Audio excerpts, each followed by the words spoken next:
On March 4th, 2011, the International Interior Design Association's Nashville City Center held an accessibility event to celebrate the recent 20th anniversary of the Americans with Disabilities Act by bringing the design, construction, facility management, and disability communities together to start a dialogue. Throughout the day, there was an opportunity to visit an experiential area and a vendor showcase. The vendor showcase displayed different products that contribute to high-quality, accessible, and universal design, and nonprofit services for the disability community. The experiential area included a variety of stations that simulated different disabilities and demonstrate the reasons for the code requirements.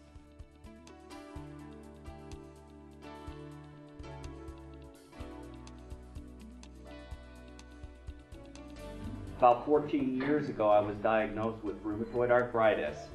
I got up in the morning and I could barely walk. I remember taking 5 steps, standing there and crying, literally crying. Hey, I'm Stephanie Cook, and I work for the City of Knoxville. Obviously, if you didn't get into the ring a little bit earlier, you may not know, obviously, I'm a person with a disability. I use a wheelchair.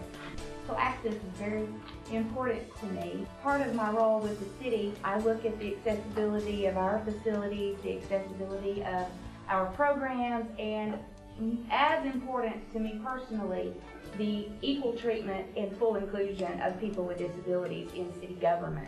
I'm Lori Crawford, and I'm a vocational rehab counselor for the deaf and hard of hearing.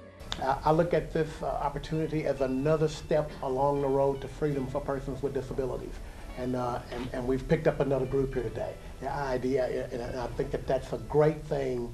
And every time I go to something like this and see people outside of the field of disabilities doing things like this, it makes things exciting for me. There's a saying in the disability community, for someone who isn't obviously a person with a disability, we refer to them as a TAB, and that's an acronym, and that stands for temporarily able-bodied.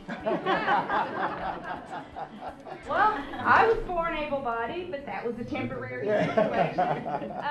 You know, and then if we don't have an illness or an accident or an injury of some kind, if we're blessed to live long enough, we'll have a disability. So that leads me long-windedly into my response about why does universal design not get the attention as some of the regulatory things. And I believe it's because, A, you've only got, and I say only, but it's a huge population, you've got 20% of the population we know for a fact, because of the census and other data collection mechanisms, has a disability. And we're in the midst of what's referred to as the senior tsunami.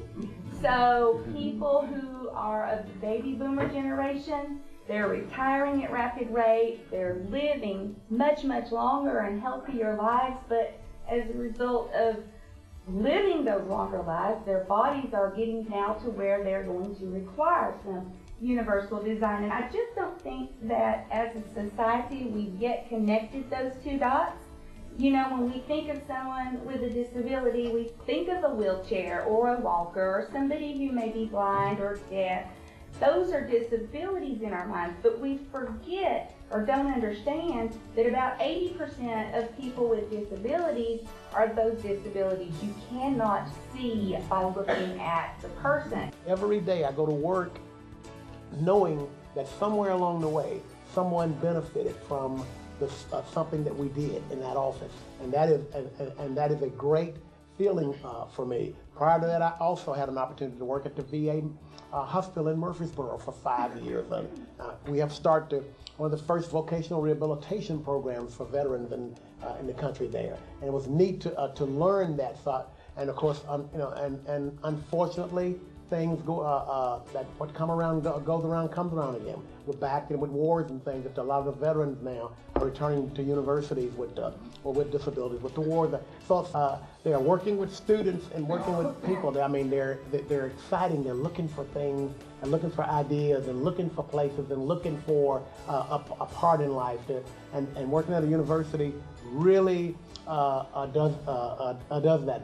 And I'm just so honored to be at a table with people and to talk about this. As I said, it's another step along the way, and I hope that this is not the last time that a conference like this is done. After my husband and I married, all I ever wanted to be was a mom and to teach. And I would go to school after school after school, and they would turn me down, and they would say, how come you didn't go into special ed? Well, I didn't want to go into special ed. I wanted to teach kindergarten because that's an impressionative age. And teaching children that age, it goes with them to the rest of their lives. The advantage of the ADA is it opened up so much to so many people that wasn't available 20 years ago, or, well, 30 years ago. Shopping, parking places, concerts, sporting events, schools. All of these things are now more accessible to people. Once I got this job in VR, it was like, this is what I was supposed to do. To help individuals with, and I do hearing loss, and I see other individuals, but to teach employers how to make the accommodations.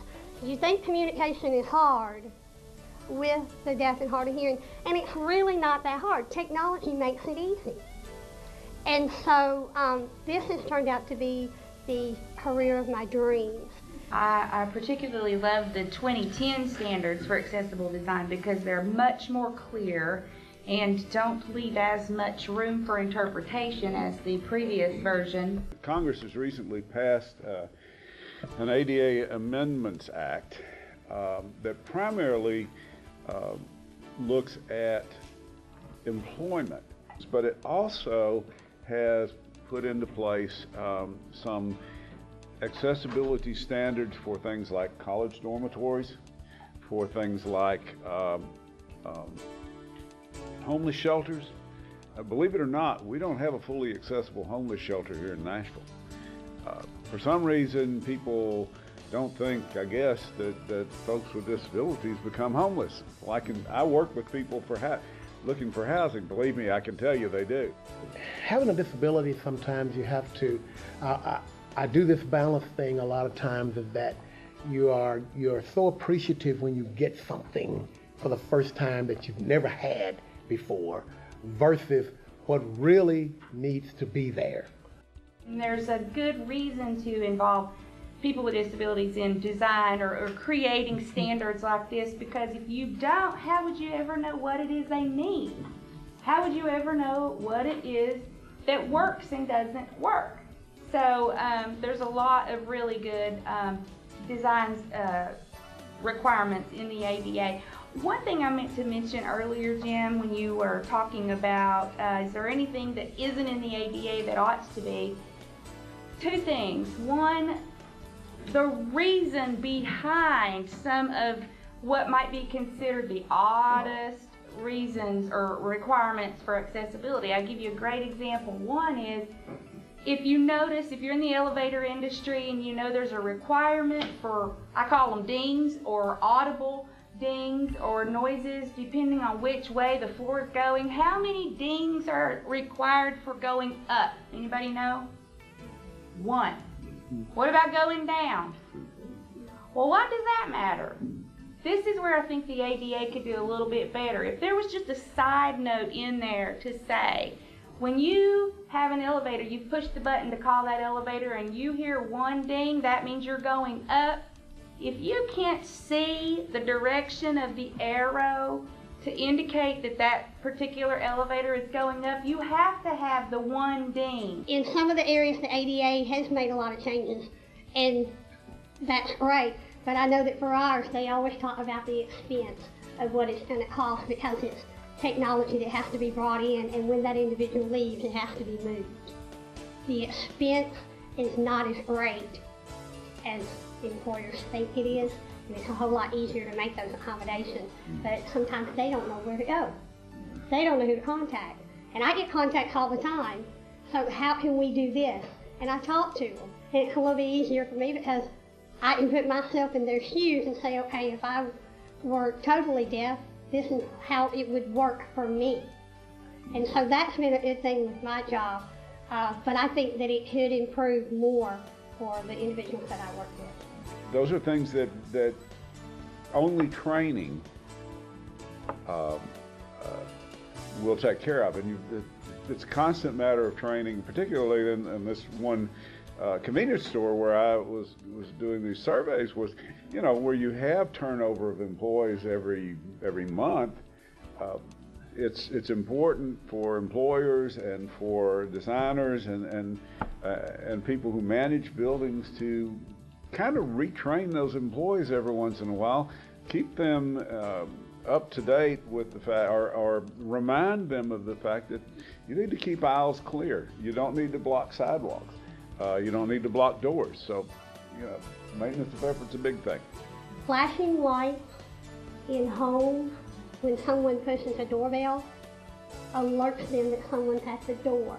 It flashes us one time, there's someone at the door. If it flashes another time, a couple more times, and I don't know the numbers, but it means that their video phone is ringing and they can go answer their phone.